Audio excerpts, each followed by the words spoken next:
It is no one's obligation to operate in any capacity because someone else thinks or believes that's what they should be doing. It is no one's duty to participate in something because someone else thinks that's what they're best equipped for. Passion public service announcement. Passionate. Let me tell you something. Greetings and salutations, my beloved passionates, newcomers, visitors, and guests. Welcome to another episode of the Passion PSA podcast, where I, Passion No Last Necessary, your Get You Right guru, issue a weekly public service announcement about whatever I have observed or was on my mind. This is a for your consideration zone where the objective is to offer you a perspective you may not have previously considered to A, expand your thinking, and B, aid you in becoming a better version of yourself, for yourself, and for others. This is a safe space, but not necessarily a delicate one. I'll never rob you of your right to feel what you feel. Same way I won't sugarcoat the truth to make it more palatable. The goal is to get you to higher, more expanded thinking so you can operate as your highest and best self. If you're new here, we start each episode with affirmations to ensure that regardless of what we discuss and how it may make you feel, we have intentionally started on the highest possible vibration and correct frequency. If you're ready, let's shift the energy upward. You are always welcome to repeat after me or to use this time to state your own affirmations. My path is mine. I have a right to explore life. I have a right to enjoy life. I am where I need to be in this moment. I am doing my best. I am my best version of myself. I am operating according to divine instruction and direction. My steps are ordered. Every step I take is in the right direction. Everything is working together for my good. I am well. It is well. All is well. Well is all. Ashe, ashe, ashe. All right, passionates, we rocking and rolling. Ain't no stopping us now. We're on the move. Huh. Okay, anyway. So before we get into it, I'm going to take some time to bring the newbies and the visitors up to speed. Trust the process, because if you've been around since a round was a square, you know it'll all tie in at the end. Okay. Over the summer, one of the shows I released was the summer staff meeting. Now that show consists of 3 characters, me, my editor, and my producer. Now, while a lot of the show is based on what really does go on behind the scenes here in What One Woman Does Studios, some of it is dramatized for entertainment value. The idea for the scripted series was actually born last year. I wanted to make sure that there was content during the off season. Initially, there was supposed to be like 3 or 4 episodes, but I only did 1, and then so many other things had my attention that fell by the wayside. So the What One Woman Does staff was first introduced in season 1, episode 7. On behalf of me, my producer, my audio engineer, my lighting person, my makeup person, my videographer, humble thanks. Same season, in episode 11, I decided to add the dimension of the voice in the background because we fear, we revile, we eschew the silence. And that's because we don't want to deal with ourselves. Okay, now she ready. Now, if you watch or you listen to other podcasts, you know there's often the unmiked voice in the background, or they're mic'd, but they're unseen. They're not the star or the face of the show, but they often add value that would be otherwise missed.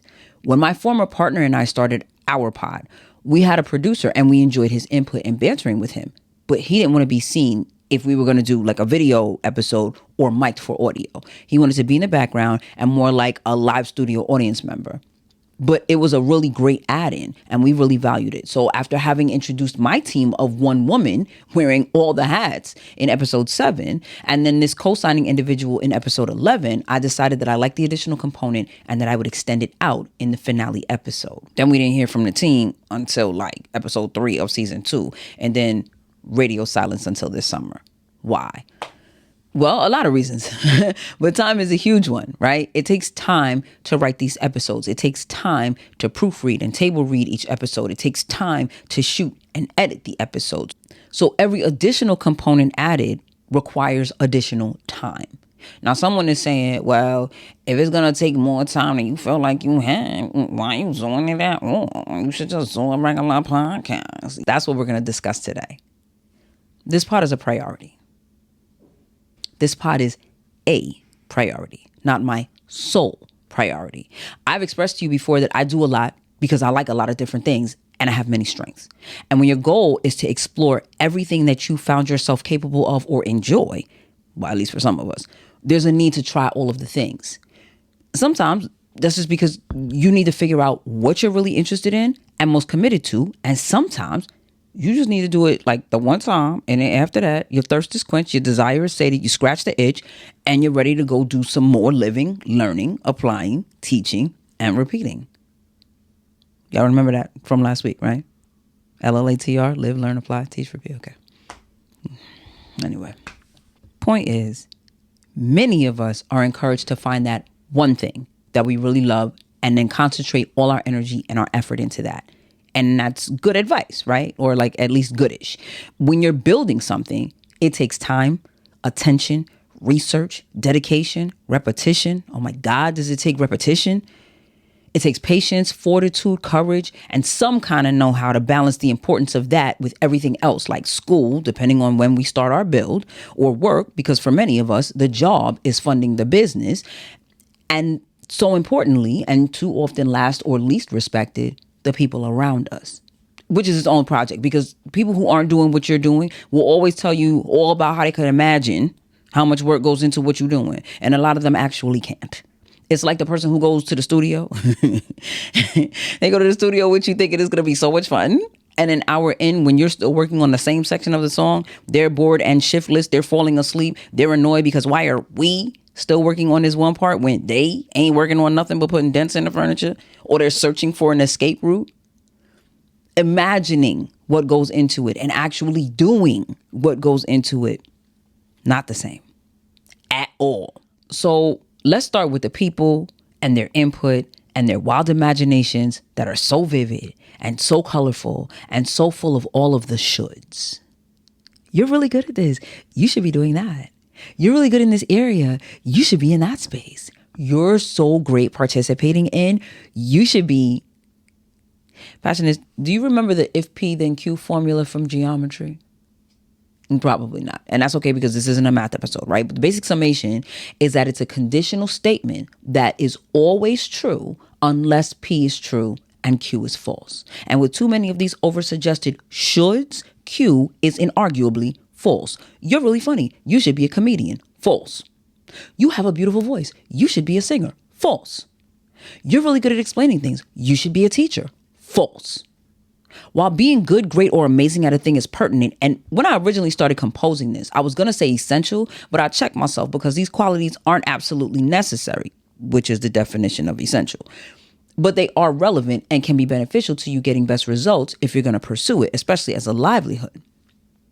Being good, great, or amazing at a thing does not mean you should be doing that thing professionally. And it doesn't mean you'll fail if you do decide to pursue it. But you may very well come to find out in the worst way at that the talent or the skill set is simply not enough. I can act and I have range. Dramatic, comedic, I do it, and I body rolls. And I may sound boastful or conceited, but it's not false. So feel how you feel. Point is, I have more than enough of the qualities to do the work. So someone saying I should act doesn't seem far-fetched, but acting and booking roles. And let me say booking roles out the gate, because it's not that I couldn't or wouldn't in time, but the time frame is a major contributor. Booking roles that are paying enough to sustain myself at a level at which I feel is acceptable is two different things. And if the income coming in from acting isn't consistent or sufficient by the next person's standards, then the next should becomes you should try to find a job that gives you flexibility so you can work and still go to auditions. And that too is a viable suggestion. But every time something comes up, good or bad, there will always be another should, another suggestion, another directive from someone who should be focusing on their own life. What brought this up? On a few occasions, I've been in spaces and places where someone has said to me, you have a really nice voice. You should be singing. You should be on this show. And the sentiment is appreciation and compliment, right? You have a talent that deserves to be highlighted and shared. And while that's noted, there is a place where it can be problematic. There is a place where it can even be offensive. Tell me a story. Person A went to establishment X to support their friend who was performing. Person A was called up to the stage to perform as well. And they did. And it was all in good fun. Person A is meeting and mingling after the event. Person B comes over and wants to know where else Person A is performing. Person A advises that they're not actively performing anywhere, at least not currently, because they're focused on their other ventures and they share what those ventures are. Person A advises that the only place you'll actively see them perform in that capacity is on D-Day on P platform. Person B responds with, yeah, but where are you doing this again? Person A repeats that this is not what they're focused on right now. So if and when they're found doing this, it'll be sporadic, but not consistent. And person B shakes their head and says, you should be doing this. You have an amazing talent. Well, person A is multi-talented. Person A never said they weren't ever operating in that capacity. They said they weren't primarily focused on that. But without person B knowing any of person A's other capabilities or strengths, they dismissed everything else and decided that person A should be doing what appealed to them. We have all been using the word should since we could speak, but how many of us have actually looked it up to know what it means? I mean, now, you know, of course I did, because I'm a word nerd and I'm unashamed. So I found that it's the past tense of shall, which I found astonishing because I never even thought about shall having a past tense or what it might be. And I definitely never thought it would be should, since should is so often used in a present or future tense structure. I sourced Merriam-Webster and they said it's the past tense of shall and then gave a lot of like auxiliary functions for usage. I'll leave the breakdown in the description box if you're interested, because they gave more examples of how it's used, but I wanted a definition. And I feel like Oxford Languages gave the most concise and most applicable definition for our discussion, which is, number one, used to indicate obligation, duty, or correctness, typically when criticizing someone's actions. He should have been careful. And this lines up with Oxford Languages definition 2 of shall, which is expressing a strong assertion or intention. It is no one's obligation to operate in any capacity because someone else thinks or believes that's what they should be doing. It is no one's duty to participate in something because someone else thinks that's what they're best equipped for. In youth and even in adulthood, many of us are told we should pursue something because of what it pays. And if you've ever had financial struggles, that makes all the sense in the world. But that same suggestion of should is why you have people doing jobs they absolutely should not be doing.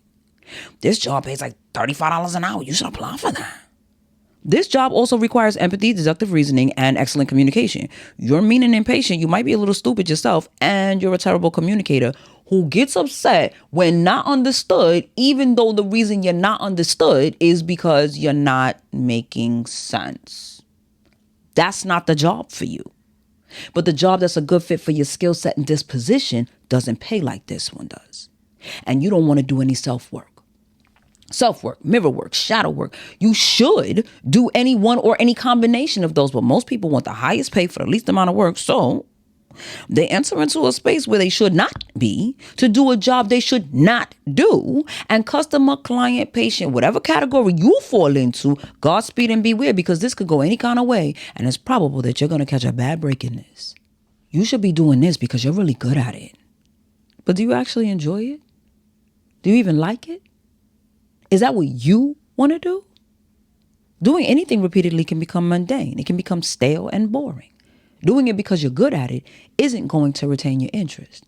It isn't going to increase your zeal. Doing it because you love it, that'll keep you coming back when it feels pointless, when you can't seem to get it right, when it's redundant and more muscle memory than desire. Everybody that loves to sing should not be a professional entertainer. Some of them have no stage presence. Some of them are awkward and boring, and talking to them is depressing.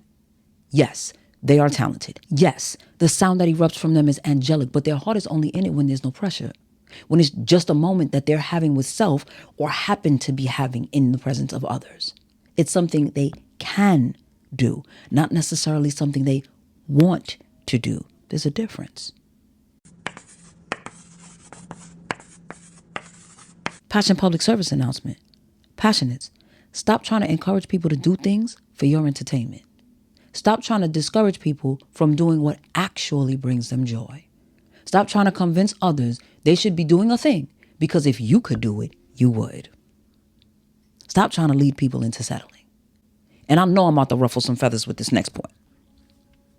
That girl cook, clean, she got a good job, got her own place, got a good head on her shoulder. You need to marry her. No, you don't. Not if you're not a match for that. She needs a companion, not a dependent.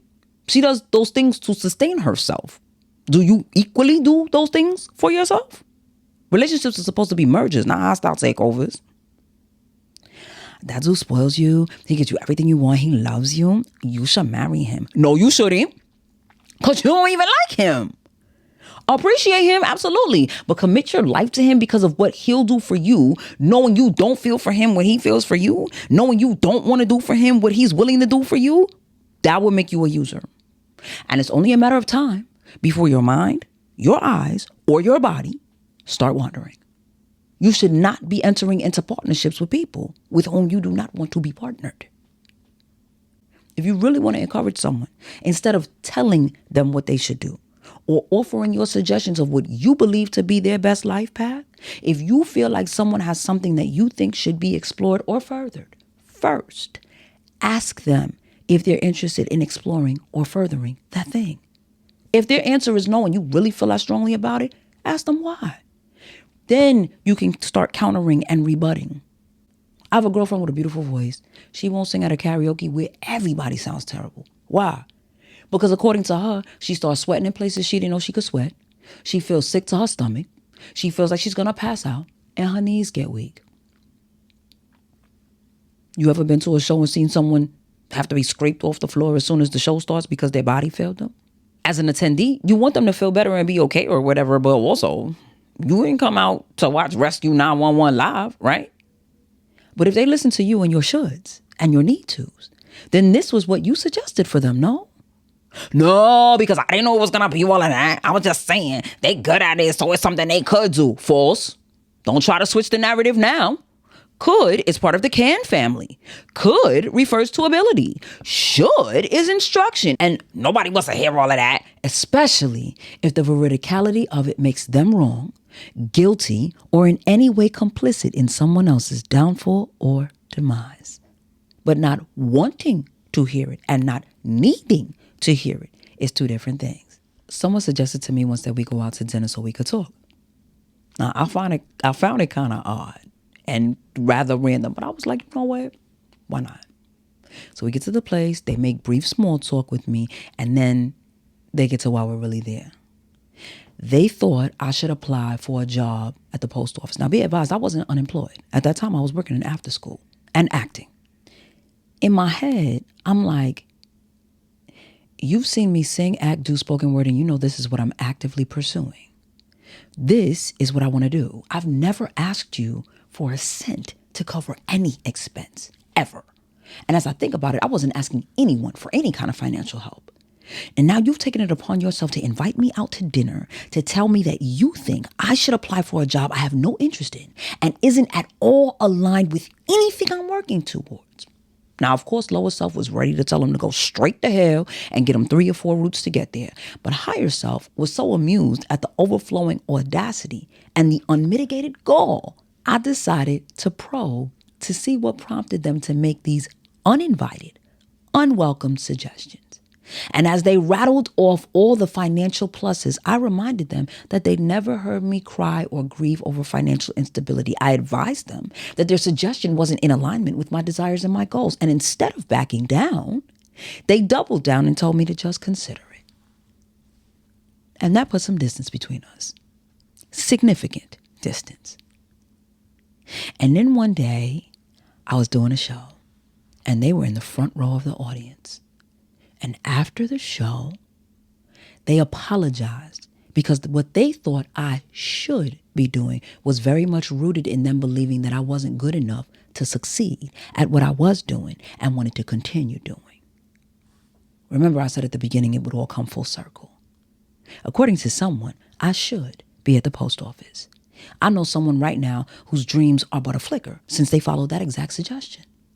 Someone else says I should be singing professionally, and when pursuing that path, there were challenges and obstacles. And there was also someone else who thought I should be doing something else. As a matter of fact, per the suggestions and the directives, I should be a lawyer, I should be a cop, I should be a master sergeant in the Marines, I should be a teacher, I should be a coach, I should be performing somewhere, somebody's stage or screen, doesn't matter, just anywhere. I should smile when I'm in deep thought or not smiling. And when I am smiling, I should tone it down. I should be less aggressive. I should be more soft and pink. I should be different than who I am, but I also should never change. Half of the people telling me I should be doing something else don't even realize I'm already doing what they suggested, just not the way they think I should. Wait until they find out. Passion is more of us are doing what we feel we have to do in order to get by. Not enough of us are doing what we love or enjoy. And still many of us that are doing what we enjoy have settled for doing it as a hobby. If what you're doing works for you, if it grants you peace and joy, if it contributes to your wellness, then that's what you should do. Never mind all these well-meaning opinion volunteers who were just saying and didn't mean anything by it. Okay? Too many of the people offering shoulds aren't doing what they should be doing or need to be doing. And what they should do is mind their business and leave yours alone. Don't let anyone make you feel like what you're doing isn't good enough because they want to see you doing something different. Don't let anyone make you feel like you're responsible to live a certain life so they can live vicariously through you. We talked about that in the uncompromising episode, right? Season 3, episode 5. Don't let someone else's should be the sole or main reason you do something, because if it doesn't go well for you, they are not going to take any responsibility for your ultimate decision. They will stand 10 toes down saying they made a statement. And if you're too weak-minded to make your own decisions, that's on you. I have seen it happen. And those of you who very cavalierly tell people what they should do, are you as receptive to other people's suggestions and directions? Oh, my passion, you doing too much. I was just making conversation. But you also haven't answered the question. And that defensiveness is very telling. It was just a statement if it didn't work out for them. But if it did, you'd want credit for putting the battery in their back. And some can say I'm lying, but most can't say I'm wrong. Tend to your garden. Ask questions before offering unwanted or inappropriate input. That is one of the best and easiest ways to get others to want to engage with you, seek your counsel, request your suggestions, and welcome your input in the future. I welcome your input. So drop your comments below. Send a listener letter to greetings@whatonewomandoes.com. Donations can be made via Linktree, Zelle, PayPal, and Podbean. Every cent goes back into the pod. You Get You Right Guru is out of here. Go forth. Be great. Be filled with bliss. Be armed and empowered with knowledge. Start asking questions before offering suggestions and directives. For those of you trying to figure out what you should do, seek source first and be intentional and discerning about who else's shoulds you welcome and apply. And if you're going to listen to anyone telling you what you should do, let it be me telling you you should seek healing. You should eat well. You should actively expand your mind more. You should do things you enjoy with people you enjoy. And in all things, you should be passionate. See you later.